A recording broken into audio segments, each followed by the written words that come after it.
그래서 요거 뭘 보여드리려고 하냐면 대부분 부모들이 원하는 자녀상이 뭔가 잘하고 창의적인 사람이잖아요. 창의적이면 좋겠다 싶잖아요. 그래서 뭘 시키냐면 하루 종일 빽빽하게 창의적인 학원을 보내면서 창의 학원. 그 동네에 많다며. 많죠. 뭔가를 막 시키잖아요.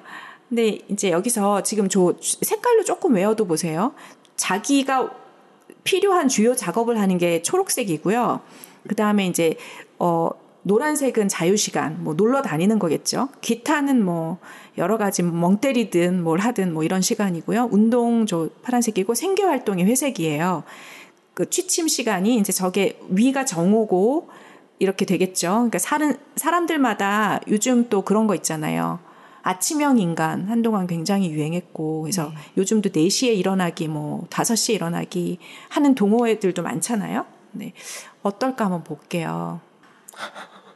그러셨군요. 네, 베토벤은 지금 베토벤이 보이는데 아침에 이제 일어나서 잠깐 자유시간을 가진 다음에 상당히 빡시게 새벽녘에 빡시게 일해서 이제 저녁 시간 정도까지 하고 그 다음에 쭉 자유롭게 하다가 다시 주무셨죠. 좀 일찍 주무셨네요. 한 10시 정도부터. 그죠? 그렇게 해서 새벽에 일어나서 또 하고 굉장히 이제 하루 절반 이상을 열심히 일했던 워커홀릭이 베토벤입니다. 베토벤은 일을 먼저 해놓고 노는 사람. 그렇게 볼 수 있죠. 청각장애가 오셨나? 그럴 수도 있죠. 너무 열심히 사신 것 같은데. 그죠. 비교되는 모차르트 한번 보겠습니다. 모차르트. 만만치 않게 창의적이고 상당히 후대에 아름다운 음악을 많이 남겼는데 이분은 친구와 교류하는 시간이 정말 많았어요. 많이 놀았어요.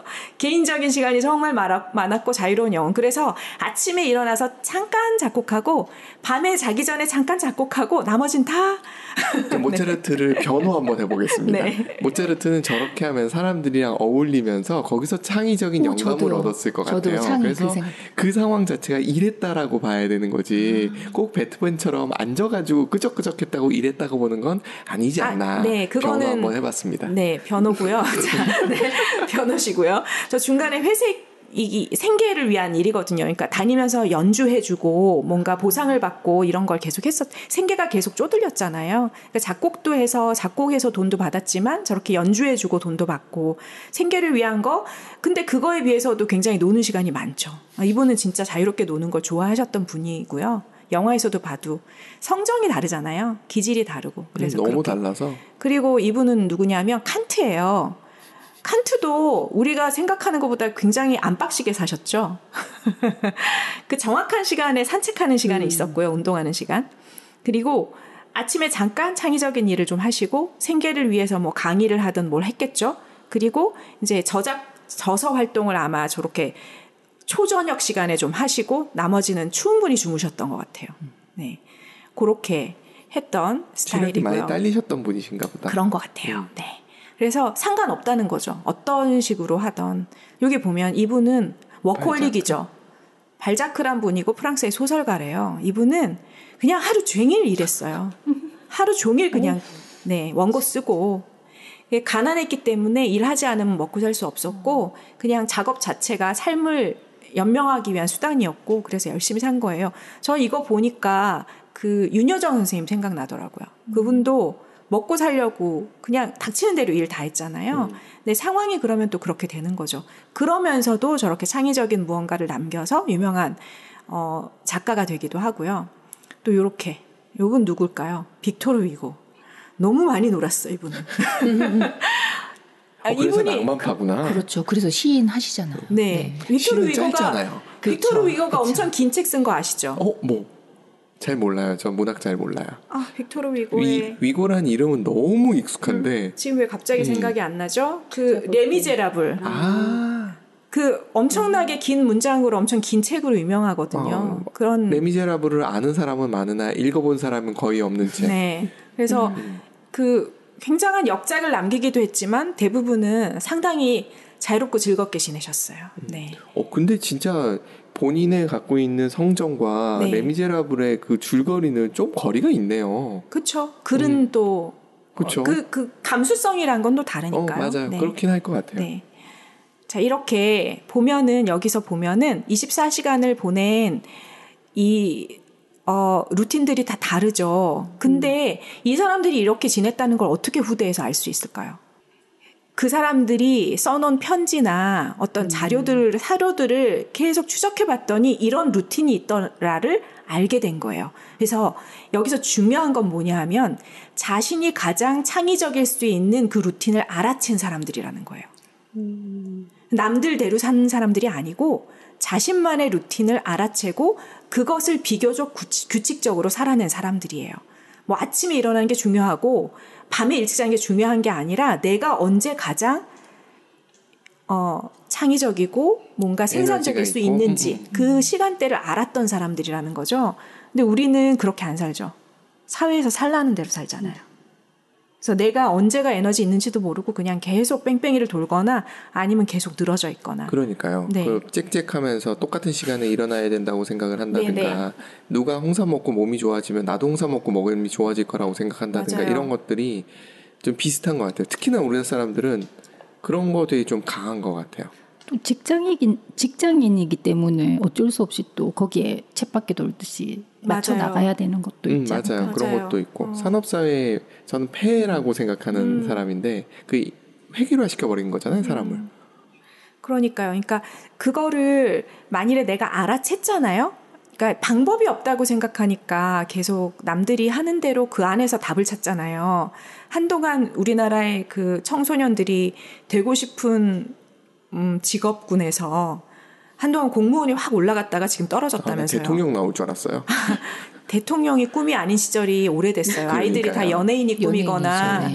아니면 요즘 연예인도 아니죠. 크리에이터, 유튜브 크리에이터가 꿈이 애들이 기가 막히게 산업적인 걸 알아. 어떻게 이렇게 잘하는지 모르겠어요. 아주 밝아. 네, 그래서 그렇게 바뀌고 있는데 어쨌든 간에 그거와 상관없이 그냥 나는 이거에 맞춰 살아야 되나 봐 하는 거에서 벗어날 수만 있다면 나를 좀 관찰할 수도 있고 내가 뭘 좋아하고 내가 어떻게 살아야 내가 가장 효율적이고 행복하고 번아웃이 안 올지를 알 수 있을 것 같다는 생각이 들더라고요. 그래서 그렇게 열심히만 살지 말라고 많은 사람들이 얘기해줘요. 그렇게 열심히 사는 게 너를 위해서도 주변을 위해서도 꼭 좋은 건 아니야. 아빠가 열심히 사는 거는 되게 보기는 좋은데 문제는 뭐냐면 아이들이 그만큼 못 따라갈 때 상당히 부담감이 있어요. 특히 예전에 개천에서 용난 그 자수성가 아버지들 있잖아요. 그 자녀들은 다 주눅 들어 있더라고요. 왜냐하면 나도 모르게 그거를 뽐내지는 않는다 하더라도 한 번씩 이렇게 나오거든요. 그렇지. 너희는 다 먹고 살 것도 있고 이렇게 환경 좋은데 맞아요. 그것도 안 하냐. 이런 식의 반응들을 해버리니까 그게 문득문득 나오죠. 그렇죠. 그런데 세상이 바뀌었다는 건 거기에 추가를 안 시키는 거죠. 그렇죠. 그분들이 네. 살아가던 세상과 지금의 세상이 다른데 네, 맞아요. 그 차이점을 인식을 안 하시는 건지 못 하는 건지는 모르겠으나 하여튼 그런 것 같아요. 기본적으로 자기의 삶을 성실히 사는 게 나쁜 건 아닌데 내가 완벽하게 모든 걸 다 잘해야 된다고 생각해서 너무 열심히 살잖아요. 그럼 숨 막혀요. 그래서 그 노래 틀어주시는 건가요? 갑자기 가수가 생각이 안 나는데 뭘 그렇게 열심히 살라 그래? 장기야? 장기야 그래. 네. 갑자기 생각이 안 났어. 네, 열심히 살려고 해도 있고 난 부럽지 않아도 있고. 네. 아주 좋은 노래죠. 네, 그렇죠. 그러니까 지금에 와서는 그런 거 있잖아요. 우리 어떤 사람 봤을 때 너무 머리끝부터 발끝까지 완벽하고 모든 것에 철두철미하면 매력 없는 거. 약간 인간미 없게 느껴지는 거. 근데 어디가 약간 비었어. 살짝 실수를 하네? 이런 거 있으면 살짝 마음이 가면서 너도 인간이구나 막 이런 거. 근데 아이들도 엄마를 볼 때 약간 그런 거 있어요. 엄마가 요거 못하네? 내가 더 잘하는데? 이러면 자기가 엄마 내가 도와줄게? 막 이러면서 그래서 내가 굳이 막 다 잘해야 된다는 걸 좀 내려놓으면 오히려 더 편하고 아이들도. 그러니까 그 얘기를 하더라고요. 그 글쓰기 토론 수업 하시는 분이 얘기해 주신 건데 네. 모든 거를 자꾸만 가르쳐 주려고 그러면 애들이 지루해 한다는 거예요. TMI가 돼버리는 거죠. 근데 거꾸로 네가 엄마를 가르쳐봐. 엄마한테 알려줘. 네. 그럼 애들이 막 뒤져가지고 막 설명을 한대요. 그때 엄마가 아는 척을 하지 않고 정말 우와 그런 게 있어서 우와 대단해 뭐 그런 식의 맞아요. 했을 때 자발적인 공부가 일어나고 그게 있잖아요. 한번 보고 말을 하면서 정리가 되는 게 있잖아요. 그게 훨씬 효과적이라고. 근데 자꾸만 우리들은 엄마 아빠가 훨씬 더 뛰어나야 된다는 이것도 강박에 의해서 계속 그러다 보니까 애들은 더 재미없어지고 네. 그 얘기를 하더라고요. 그 강박은 어디에 쓰면 좋을까를 생각해 봤어요. 사실 부모가 너무 엉망으로 살면 자녀들 삶도 무너지니까 사실 그 어떤 적절한 선이란 게 있을 것 같아요. 그게 되게 우리가 뭔가 깨달아야 될 지혜의 어떤 시점인 것 같은데 그게 다 어렵죠. 그 중용, 어떤 균형점 이게 인생 동안 계속 공부해야 될 부분인 것 같아요.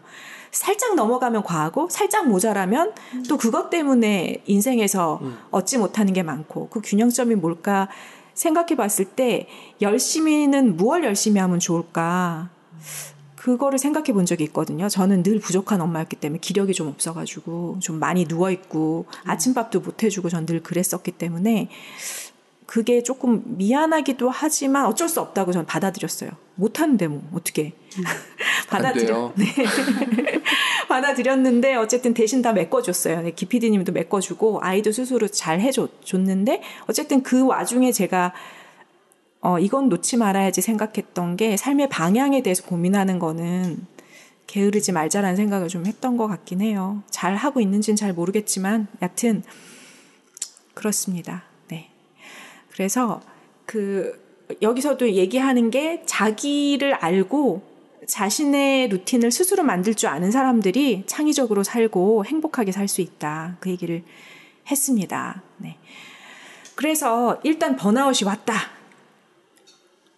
했을 때 뭘 하면은 그 번아웃을 좀 헤쳐나올 수 있을까?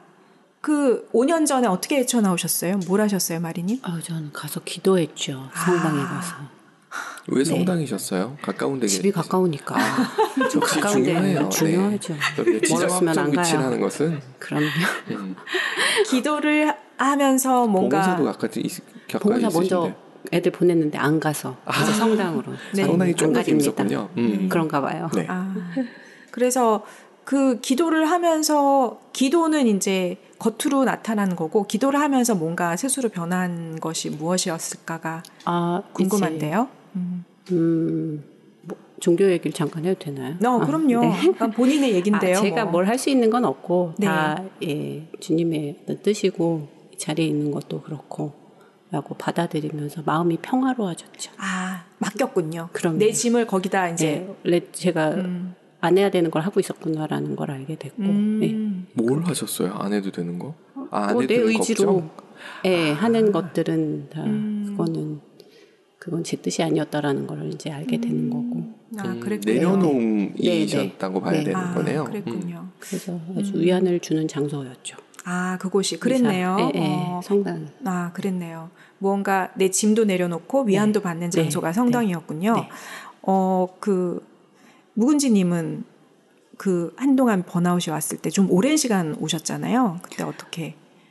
전 번아웃이 몇 번이나 왔었죠. 저 원래 많이 게으르고 그리고 잠도 많고 힘도 없고 좀 그런 사람 진짜 그랬거든요. 이거는 기준이 좀 모호하다. 믿을 수가 없다. 어렸을 때부터 사남매였는데 엄마가 이제 늘 이제 해마다 이제 보약을 지어주는 자녀가 2명이 있었어요. 저랑 큰 오빠랑 늘 몸이 약해서 몸이 약해서 1년에 한 번은 보약을 먹어야지 이제 어느 정도 유지를 하는 거예요. 그래서 늘 그랬었거든요.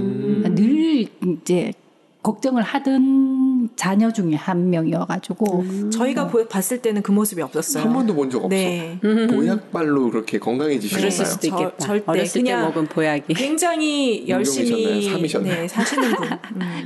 아니 제가 건강보조식품을 잘 챙겨 먹는 스타일이거든요. 근데 그 이유가 제 몸이 약했기 때문에 그걸 아니까 어쩔 수 없이 잘 챙겨 먹는 게 습관이 되어가지고 그런 것도 있었어요. 그럼 번아웃 왔을 때는 때는 그게 더 심해진 건가요? 몸이 아픈 게? 네. 뭐 몸이 완전 너무 아파가지고 한 일주일을 거의 물도 제대로 못 먹을 정도로 누워 있었던 적이 있었어요. 완전 아래 위로 다 토해내면서 그런 적도 있었거든요. 신체 반응이 굉장히 빨리 오시고 크게 오시는 스타일이시구나. 아마 오래 참으셨을 거예요. 빨리 오신 게 아니라. 알죠. 알죠. 오래 참으셨을 거예요. 참는 거 잘하시죠? 네. 네, 좀 잘하죠. 네. 그래서 아마 그게 과부하가 걸릴 대로 걸렸을 때 번아웃이 오셨을 것 같아요. 더 이상 이 몸이 이대로 가다간 안 되겠다 해서 강제 쉬게 만들었던 게 아닌가 싶고, 그때 그러면 뭘 하셨어요? 그때 영상? 아무것도 안 하고 잠만 잤어요. 잘하셨네. 네. 진짜 아무것도 안 했어요. 잠만 잤었고 또 한 번은 이제 아이 때문에 같은 경우는 제가 좀 전에 이제 종교 얘기하셨는데 저도 약간 뭔가를 붙잡고 싶은 그런 마음이 있어가지고 찾고 있었던 게 있었는데 마침 어떻게 기회가 되어서 교회를 가게 되었고 근데 거기에서 저 한 1년 정도를 저는 깊이 빠지는 스타일이 아니어가지고 그냥 예배만 드리고 왔다 갔다 딱 그것만 했었거든요. 근데 가서 거의 1년 가까이를 이제 목사님 말씀하실 때 계속 눈물을 흘리는 거예요. 그러면서 진짜 많이 괜찮아졌어요. 그런 부분들도. 그러네요. 뭔가 마음을 씻어주는 뭔가가 있었나 보다. 그럴 수 있겠네요. 진짜 눈물을 안 흘리는 스타일이었거든요. 근데 나도 모르게 그냥 계속 눈물이 나왔던 그런 거. 안구건조증이 해결되시면서 번아웃에서 벗어나셨나 보다. 정말. 썰러가는 듯이. 죄송합니다. 네. 모든 것이 다 저를 위로해주는 말씀으로 다 들리는 거예요. 그러니까 전혀 다른 방향으로 말씀하시더라도 그 저한테는 위로의 말로 이제 다 다가오고 지금 내 상황을 이제 슬기롭게 헤쳐나가지는 못하더라도 내 마음을 인정해주는 그런 말씀으로 다 들리다 보니까 그 기간이 보통 사람들은 그렇게 긴 시간 아닐 텐데 전 1년을 그렇게 아니에요. 보냈어요. 제가 읽었던 책 중에 문제는 무기력이다라는 책이 있는데 그 책의 주인공이 정신과 의사잖아요. 그분이 10년을 겪었다 그러잖아요. 그런 거 보면 벗어나는데 걸리는 시간은 굉장히 상대적이고 그리고 정신과 의사분이기 때문에 본인의 증상을 본인이 알 거 아니에요. 본인이 아는데 풀 데가 없죠. 그렇죠. 그게 문제죠. 그렇죠. 그래서 그분한테 10년이 걸렸다고 하면 1년 걸리신 것도 그렇게 오래 걸렸다라고 생각하는 것도 자책입니다. 1년을 걸렸다기보다 눈물을 1년 흘렸다는. 그렇죠. 눈물만 1년을 했으니까. 네. 어떠셨어요? 네. 저요? 저도 이렇게 말씀을 들으면서 이렇게 생각을 해봤는데 약간 기독교 방송이 되지 않을까 하는 생각이 들어가지고 제가 해결해드릴 테니까 여기 기피디님이 해결해 주실 거예요. 아니요, 저도 이제 결혼 전까지는 성당을 다녔어요. 그게 누구에 의해서 억지로 다닌 게 아니라 그냥 우연치 않게 이제 교리 공부를 하게 돼서 그냥 아는 분 소개로 그냥 가서 저 혼자 갔다가 저 혼자 그냥 마음의 평안을 찾고 왔는데 이제 안 다닌 지 벌써 16년이 넘었죠. 결혼하고니까. 근데 이제 제가 코로나를 3월 27일에 이제 코로나 걸리고서 저 혼자 있을 때 그냥 우연치 않게 저희 형님이 보내주신 그 노래를 듣고 나서 찬송가, 찬양 뭐 이런 걸 듣고 나서 그 노래를 계속 들으면서 네가 지금 힘들지만 너는 열심히 살아왔다.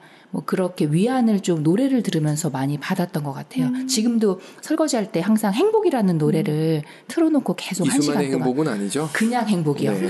그 노래 들으면 너에게 고난이 오고 힘들었지만 그냥 지금 그 행복을 뭐 즐기라는 것처럼 그렇게 저한테 들렸어요. 와. 네. 너무 좋네요. 여기 예제를 딱딱 주셨네요. 위안을 주는 장소와 행복을 주는 특정 행위. 그 노래를 들으면서 네, 계속 듣고 아이들이 또 너무 잘 따라 불러갔고요. 성당을 안 다닌 지 되게 오래됐는데도 되게 기분은 되게 좋아요. 평안히. 네. 아마 마리님도 성당 가셨을 때 분명히 그 성가가 나오고 있지 않았을까 생각되고 저는 그 결혼식 때 외에는 뭐 갈 일이 없으니까 성가대가 교회는 보통 앞에 있잖아요.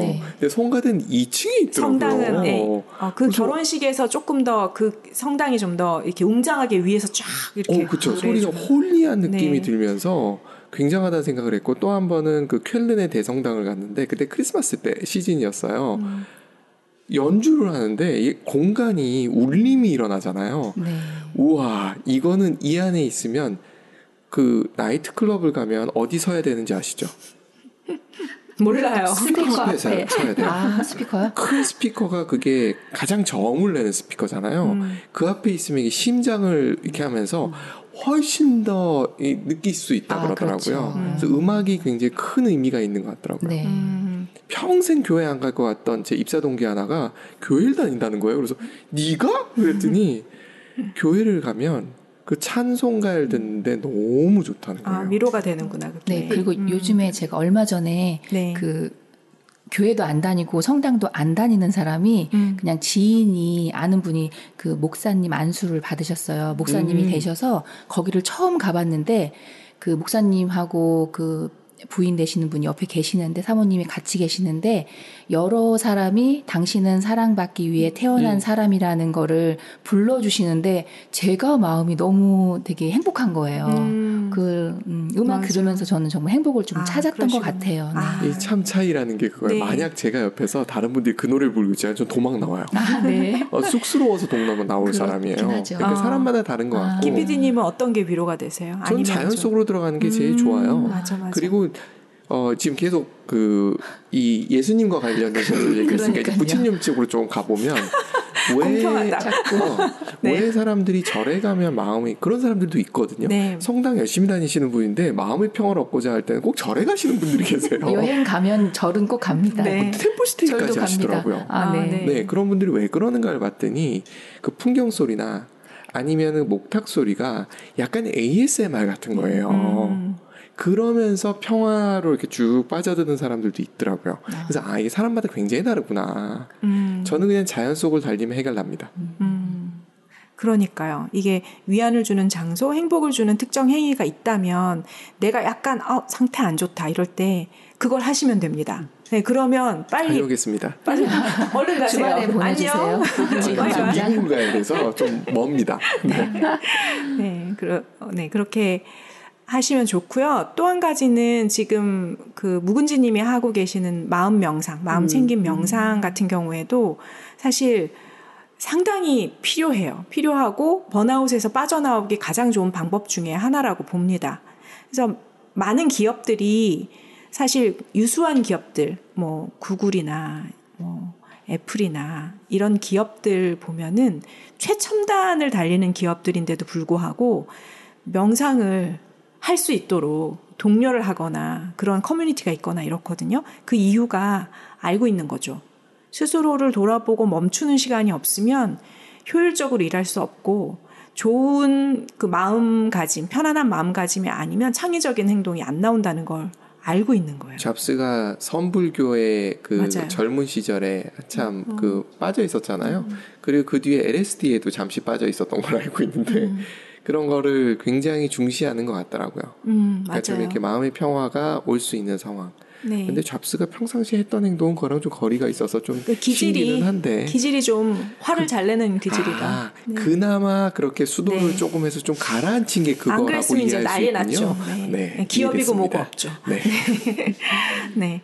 그래서 그런 그 마음챙김 명상 아니면 나에게 위안을 주는 장소를 안다거나 아니면 행복하게 해주는 뭐 음악을 듣는다거나 뭐 이런 뭐 옛 사진을 꺼내본다거나 뭐 이런 거 있을 수 있잖아요. 그런 거 하시면 좋고 그 다음에 안정감이나 소속감이 상당히 중요하대요. 그래서 그 번아웃이 온 사람들 특히 외로운 분들은 그걸 빠져나오기가 힘들어서 단체에 어디 가서 활동을 좀 하시거나 아니면 저렇게 반려견이나 반려동물을 키우거나 하면은 마음의 안정이 좀 오죠. 거기서 일단은 함께 나를 사랑해주는 무언가 생명체가 있다는 거랑 또 한 가지는 내가 챙겨야 되잖아요. 그 내가 챙겨준다는 거에서 안정감이 되게 오는 것 같아요. 그래서 부모들이 빈 둥지 증후군? 아이들이 다 커서 떠나면 헛헛하고 왜 사나 싶고 이런 게 확 오는 이유가 그런 거. 내가 해줄 사람이 없구나. 그래서 그러잖아요. 왜 저희는 양가가 다 안 그래서 좀 신기한데 그 부모님들이 가면 바리바리 싸주고 뭐 해주고 그거 해준 거 안 받아오면 너무 서운해하고 자기의 가치가 없어진 것처럼 느끼고 이런 분들 계시잖아요. 저희는 그쵸. 양가가 안 그래요. 김장김치를 줬는데 안 가져가면은 나를 거부했다고 생각을 그렇게 생각하고. 하는. 그러니까 내가 뭐 할 일이 있을 때 내 존재 가치가 있다고 생각하는 경우가 많기 때문에 아이들이 다 떠났어요. 내가 할 일이 없으면 할 일을 만드는 거죠. 어디 가서 봉사활동을 하건 아니면 진짜 강아지나 고양이를 키우건 해서 할 일을 만드는 거. 그러면 다행인데 거기서 이제 상대방이 그 내가 해줬는데 네. 고마워하지 않는다고 네. 버럭 하시는 경우가 종종 있어서. 그죠. 뭐 그거는 뭐 어떻게 해드릴 수가 없네요. 그러니까. 네. 우리는 이제 우리를 들여다보는 사람들이니까 들여다보는 사람들은 그걸 좀 느끼고 나한테 무얼 주면은 그 이 불안정한 마음을 좀 잠재울 수 있을까라는 걸 생각해 보면 좋을 것 같고요.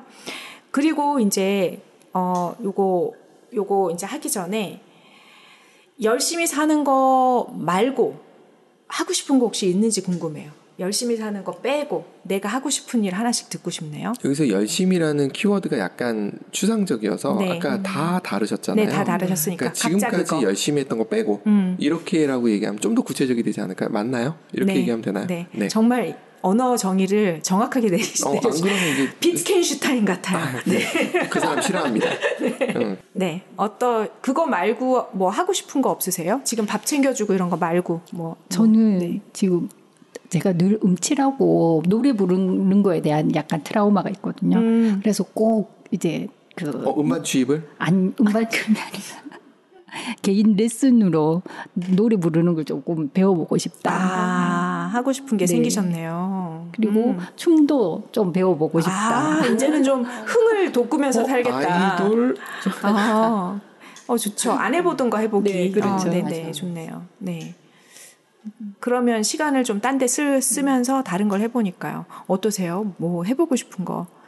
저는 이제 그동안 해보고 싶은 거를 시작을 해서요. 네. 시작한 거를 말씀드리고 싶긴 해요. 네, 좋아요. 네. 아까 열심이라는 단어가 있었잖아요. 네. 그러니까 제가 이제 글쓰기 모임을 이제 100일 챌린지로 하는 거거든요. 그것도 열심히 하는 건데? 네, 그렇죠. 단톡방에 이제 지금은 25명이 있는데 네. 매일같이 글을 하나씩 아무거나 본인이 써서 올리는 거예요. 그래서 그 모임의 그 이름도 열심히 매일 글쓰기. 그래서 이제 열매스라고 있는데 제가 이제 시즌 11 참가자인데 저는 이제 앞으로 거기서 이렇게 탈퇴 당하기 전까지 매일 글을 쓸 예정이거든요. 예정이고 또 저도 뭐 조그맣게 시라든지 에세이 이런 거 하려고 시작을 했어요. 네. 그리고 요번에 뭐 세바시 대학에도 이제 들어가서 글 쓰는 것도 좀 배우고 하려고 저는 이제 일을 다시 이제 시작을 한 케이스라서 네. 그러네요. 네. 뭔가 다른 일을 내가 열정을 쏟을 일을 한 가지를 또 이제 시작해서 열심히 정말 하고 있어요. 지금. 그거 열심히 안 하는 거는 안 되는 거죠. 아니요, 열심히 안 해도 되기는 하죠. 네네. 힘들면 뭐 안 해도 그만이긴 한데 네. 저는 되게 제가 아까 뭐 아침형 인간이라고 말씀하셨잖아요. 저희 글쓰기 모임에도 25명 중에 저는 좀 새벽반이에요. 아침 6시부터 밤 12시 반까지 카톡으로 올릴 수가 있어요. 아무래도 이제 주무시는 시간이 있으니까. 네. 저는 거의 매일 아침 5시에 일어나서 글을 쓰고 6시에 거의 많이 올리는 편이에요. 와. 네. 그래서 오전반, 새벽반, 오전반 있고 또 오후반이 있고 12시 넘어서 마지막에 막 올리시는 분이 있어요. 네. 근데 저는 여전히 좀 열심히 일찍 해놓고 하려고 하는 사람이죠. 네. 그러시네요. 네. 그게 또 내 리듬에 맞으면 그렇게 네. 하는 게 좋죠. 네. 일찍 주무세요? 아니요. 뭐 저는 2시에 자도 5시에 일어나고요. 와. 11시에 자면 뭐 2시에 깨기도 하고요. 진짜 체력이 좋으시다. 네, 체력이 좋은 걸로 제가 부모님한테 되게 감사한 생각도 있어요. 네. 그럴 수 있겠다. 네. 낮잠 안 주무시고? 낮잠은 좀 잘 못 자는 편이에요. 되게 예민해서요. 예민해서 못 자는 거예요. 많이 자면 5시간. 네. 그러니까 2시에 자면 신랑이 2시에 퇴근할 때도 있거든요. 일주일 동안. 그러면 2시에 자도 5시에 깨고 뭐 11시에 자도 뭐 3, 4시에 깨고 5시 전에는 항상 거의 깨는 편이에요. 네. 그러시구나. 자동으로. 대단하시다는 생각이 들어요. 그런 체력이 정말 부럽다, 저는.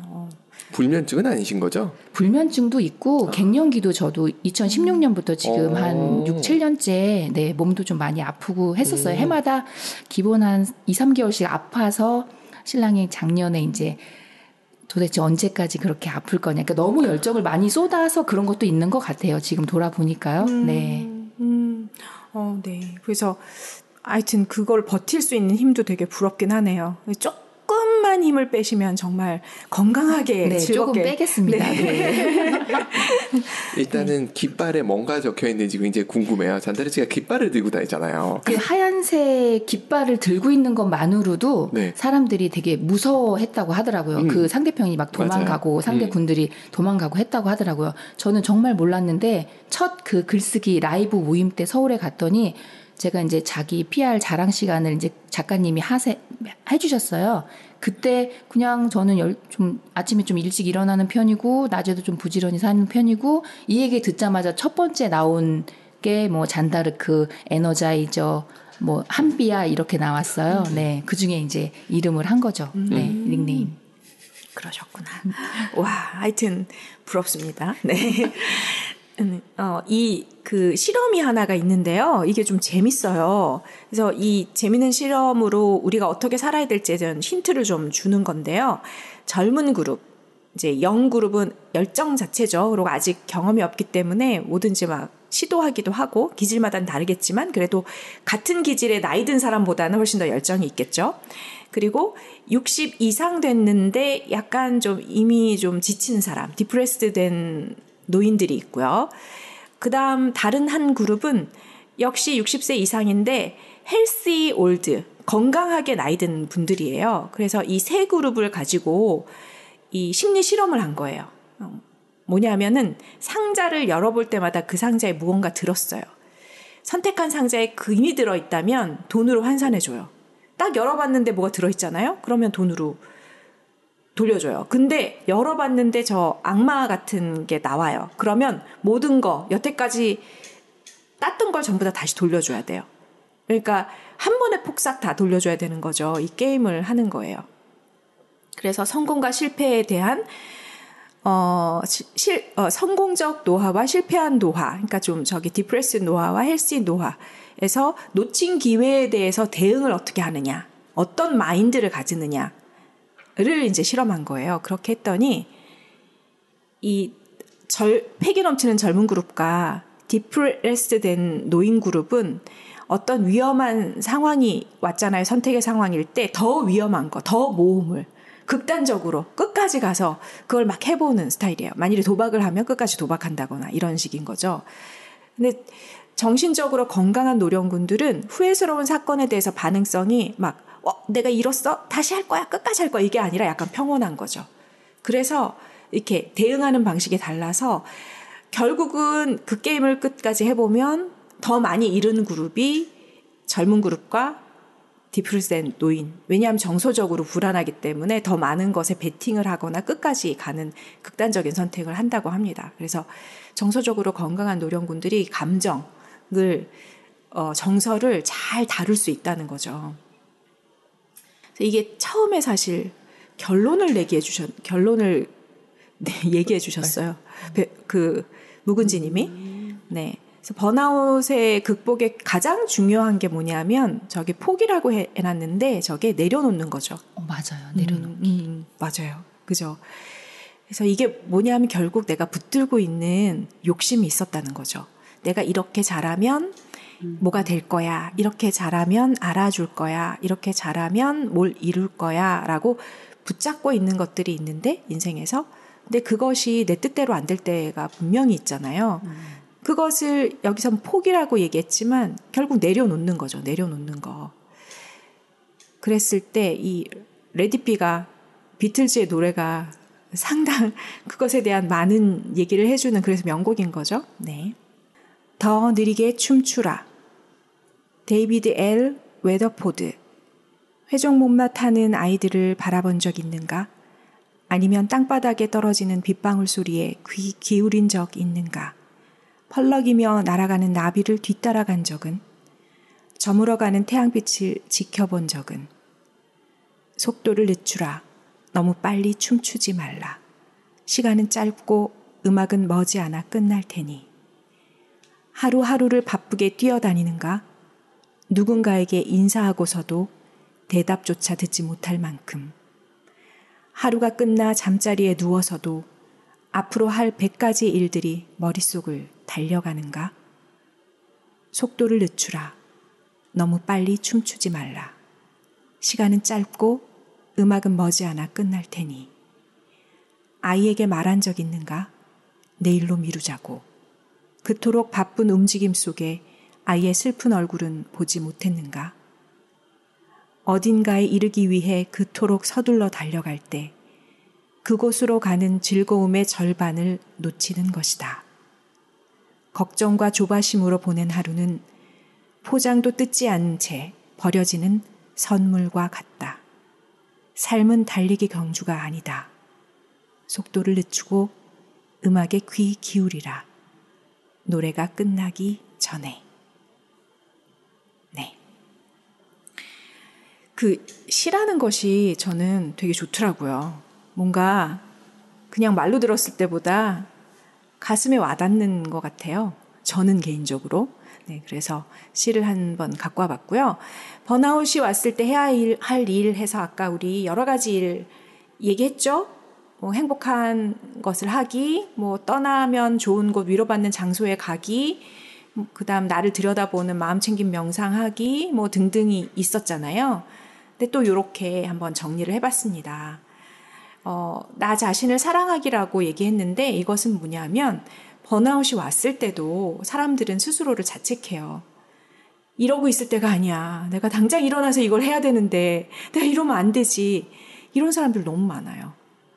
그러지 말라는 거죠. 너는 충분히 열심히 했고 나는 사랑받을 수 있는 자격이 있어. 이대로도 괜찮아. 충분해. 라고 나 자신을 사랑해 줄 사람은 일단 나라는 거고요. 그 다음 조금 외향적인 분들은 친구한테 털어놓으면 좋아요. 이게 나 혼자 해결되는 사람도 있는 반면에 누구한텐가 털어놓아야 해결되기도 하거든요. 그래서 친한 친구한테 뭐 같이 맛있는 거 먹으면서 좀 얘기하면 좋은데 근데 그 친구가 내가 맨날 힘들 때마다 털어놓으면 너무 힘들 수 있어요. 그 친구도. 힘든 거 계속 얘기하니까 친구한테 잘 얘기하고 내가 오늘 좀 내 힘든 거 얘기할 텐데 너한테 얘기해도 되겠니 오늘? 허락을 좀 받으시고 그 친구가 나도 힘들어. 그러면 그날은 얘기하지 마시고 딴 친구 찾으시고 네, 그래서 좀 털어놔야 좀 풀리는 분들은 그렇게 좀 해보시고 그다음 이 자연과 문화 활용하기라고 했는데 아까 제가 시를 들려드렸지만 이게 내가 내 속에 빠져 있을 때는 해결이 안 되는데 어느 문학 작품이나 어느 소설을 읽다가 갑자기 그가 이렇게 공감이 되면서 객관화되면서 내가 확 위로받거나 뭔가 어떻게 해결해야 될지를 거기서 해결책을 찾기도 하거든요. 그래서 뭐 글을 읽거나 글을 쓰거나 뭐 이런 것도 좋고요. 그다음에 자연 속에 기피디님처럼 자연과 함께 마주하면 뭐가 확 풀리는 분들도 계시잖아요. 대자연을 보고 있으면 나도 모르게 느껴지는 뭐 인간의 삶이 별거 있나 막 이런 거 느껴지면서 그렇죠. 다 괜찮아지잖아요. 그래서 자연이란 건 되게 신비한 힘이 있는 것 같아요. 자연 속에서 뭔가 잠시 있으면 좋고요. 그다음에 그 자연 속에 가서 푹 빠지는 게 힘드시면 하루 10분 정도 그냥 주변을 산책하는 거 너무 좋다고 권합니다. 직장인들 시간 내기 힘들다 그러면 점심 먹고 잠깐 산책해라. 주부들도 시간이 없다 하면 잠깐 짬내서 좀 걸어라. 그러면 그 시간 동안 또 이 산책하면서 또 내일 할 일 같은 거 생각하지 마시고요. 관건은 뭐냐? 산책하면서 하늘 보시고 주변에 풀 보시고 꽃 보시고 뭐가 바뀌었는지 보시고 주변에 지나다니는 사람 보시고 그 자리에 있는 그 자체의 현재에 내가 있어 보라는 거죠. 그게 멍 때리면서 산책하는 그 이유이거든요. 산책하면서 계속 딴 생각하면은 의미가 없습니다. 그래서 저런 거를 하시면은 조금 번아웃이 왔을 때 좀 빠져나오기 좋지 않을까. 네. 저 요거 딱 보면서 생각난 게 있어요. 네. 정답이 2글자입니다. 아, 네. 캠핑. 주말에 이제 캠핑 뭐 텐트 치는 건 좀 힘들지만 그 주말에 자연에 가서 휴식하면서 친구랑 여행을 가서 또 자연을 요즘에 왜 물멍도 있잖아요. 맞아요. 계곡 좋은 데는 또 물멍이라고 하더라고요. 맞아요. 네, 요거 보면서 갑자기 저거 캠핑인데 제가 여자친구들하고 캠핑을 가거든요. 가끔씩. 네. 네. 캠핑 말고 글램핑으로 캠핑은 네네. 치기가 힘들기 때문에 맞아요. 네, 요거 보면서 갑자기 말씀을 좀 드리고 싶었어요. 너무 네. 좋죠. 그래서 그렇게 아이 있는 집들도 힘들어도 짐 싸서 캠핑 가는 그쵸. 이유가 가면은 아이들도 자연에서 좋고요. 네. 그런 것 같아요. 맞아요. 자연으로 적극적으로 갈 수 있는 방법이 있다면 뭐 진짜 텐트 치기 힘드시면 글램핑도 요즘 잘 돼 있으니까 맞아요. 가셔도 좋고 아니면 저희 집 근처에는 호수가 있거든요. 그래서 저수지. 네, 저수지. 자꾸 격화시켜. 네, 저수지. 네, 뭔가 물이 있거나 산이 있거나 주변에 그런 데들 많잖아요. 요즘 산책로 잘 돼 있고 그러면 거기를 좀 가셔도 좋을 것 같아요. 네, 그렇습니다. 그래서 뭐 시를 자꾸 너무 많이 갖고 왔는데 이것도 읽어봐 드릴게요. 뭔가 느껴지시는 게 있으면 좋겠네요. 경계, 박노해, 과거를 팔아 오늘을 살지 말 것, 현실이 미래를 잡아먹지 말 것, 미래를 말하며 과거를 묻어버리거나 미래를 내세워 오늘 할 일을 흐리지 말 것. 시가 간단하죠? 되게 많은 게 함축돼 있죠. 네, 박노해 시인의 시도 굉장히 좋은 게 많더라고요. 그리고 제가 요게 마지막 시인 것 같은데 요거 읽어드리고 오늘 마치면 될 것 같습니다. 삶의 끝에 서면 쉐렌 키에르케고르 너희 또한 자신이 했던 어떤 일도 중요하지 않다는 걸 알게 된다. 중요한 건 그 일을 하는 동안 자신이 어떤 사람이었는가 뿐이다. 너희는 행복했는가? 다정했는가? 자상했는가? 남들을 보살피고 동정하고 이해했는가? 너그럽고 잘 베풀었는가? 그리고 무엇보다 사랑했는가? 너희 영혼에게 중요한 것은 자신이 무엇을 했는가가 아니라 자신이 어떤 사람이었는가를 알게 되고 마침내 자신의 영혼이 바로 자신임을 알게 될 것이다. 네. 그래서 그 무언가를 살아가는 목적이 각자가 다르겠지만 이 시에서 느껴지는 게 저는 되게 많았어요. 뭘 한다, 무엇을 한다보다 그 안에서 내가 어떤 걸 느끼고 어떤 사람이었나가 정말 더 중요하겠구나. 그런 게 좀 느껴지는 좋은 시였습니다. 네, 키에르케고르가 철학자인 줄만 알았는데 시도 꽤 많이 쓰셨더라고요. 네.